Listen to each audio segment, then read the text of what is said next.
Pertama, Mahfud MD memang acap kali muncul di dalam survei-survei yang dilakukan oleh SMRC mengenai peluang tokoh-tokoh untuk menjadi calon presiden maupun calon wakil presiden. Saya kira alasan utamanya adalah karena Pak Mahfud MD ini sekarang adalah menteri senior di kabinet Joko Widodo. Dan sebelumnya dia sudah cukup lama aktif di dalam politik, sudah ada di dalam kabinet sejak masa Gus Dur ya sebagai Menteri Pertahanan, kemudian menjadi Ketua MK. Dia adalah seorang tokoh yang juga cukup senior di Nahdlatul Ulama. Dalam survei SMRC kita menemukan bahwa masa Nahdlatul Ulama ini sangat besar. Mereka yang mengaku aktif dan juga anggota tapi tidak aktif itu sekitar 20%. Jadi sangat besar. Kalau pemilih kita sekitar 200 juta, itu artinya 20% dari 200 juta itu sekitar 40%. Jadi sangat besar, dan Mahfud MD adalah salah satu tokoh yang cukup dikenal di sana.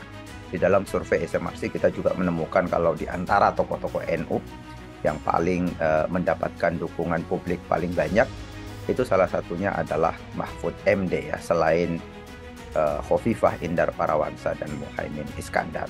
Dukungan untuk menjadi presiden dan wakil presiden. Jadi latar belakang, senioritas, dan juga kita tahu bahwa Pak Mahfud MD ini memiliki karakter yang cukup unik di antara para politisi senior itu. Dia dikenal cukup tegas, memiliki integritas, karakter-karakter politisi yang selama ini dianggap penting.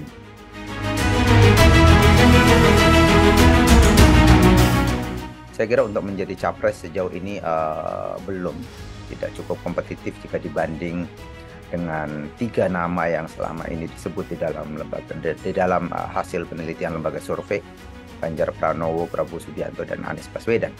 Tapi untuk dipertimbangkan menjadi calon wakil presiden, saya kira cukup besar peluangnya.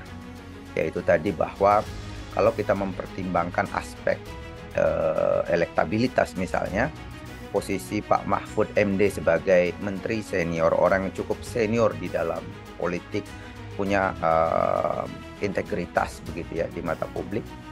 Dia juga adalah tokoh dari Jawa Timur dan lebih khusus NU Jawa Timur. Saya kira sekarang ini Jawa Timur adalah wilayah pertarungan ya, para bakal capres itu. Mereka yang menguasai Jawa Timur saya kira kemungkinan besar bisa memenangkan pertarungan, karena taruhlah misalnya Jawa Tengah itu adalah wilayahnya Ganjar, sementara Jawa Barat itu wilayahnya Prabowo Subianto atau Anies Baswedan, wilayah Sumatera misalnya, di situ ada bertarung antara Prabowo Subianto dan Anies Baswedan. Karena itu masing-masing bakal capres ini punya wilayah dukungan atau basis masing-masing. Jawa Timur ini bisa menjadi penentu untuk menentukan siapa misalnya yang akan lebih unggul antara Anies Prabowo melawan Ganjar Pranowo misalnya. Karena itu tokoh dari Jawa Timur yang populer seperti Mahfud MD ini bisa sangat menentukan dari sisi elektabilitas. Tetapi di luar daripada itu, saya kira juga calon-calon presiden membutuhkan sosok pendamping yang profesional, yang bisa menambah bobot pasangan capres-cawapres itu dari sisi kualitas personal itu.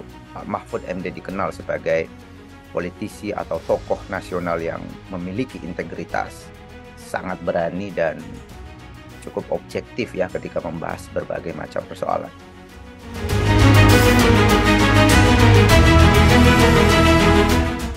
Kita tidak tahu ya, tapi saya melihat bahwa Pak Jokowi sebetulnya membuka peluang bagi siapa saja yang ada di dalam kabinetnya atau tokoh-tokoh partai dari partai pendukung koalisi pemerintahan untuk bertarung di dalam pemilihan presiden maupun wakil presiden itu. Jadi dia sebenarnya Pak Jokowi dengan memberikan endorsement atau begitu mudah ya, seperti merestui tokoh-tokoh itu artinya dia tidak membatasi diri pada satu tokoh tertentu, dia ingin membuka peluang bagi siapa saja. Walaupun tentu kita tahu bahwa tentu di antara tokoh-tokoh itu ada yang diberikan perhatian lebih oleh Pak Jokowi dibanding yang lain. Saya kira di antara tokoh-tokoh yang ada di sekitar Pak Jokowi, yang ada di dalam kabinet pemerintahan maupun elit-elit partai, Pak Mahfud MD saya kira salah satu tokoh yang walaupun tidak secara eksplisit di endorse oleh Pak Jokowi, tetapi saya kira dia juga menjadi salah satu tokoh yang mendapatkan restu ya, atau mendapatkan peluang untuk bertarung di dalam pemilihan presiden nanti.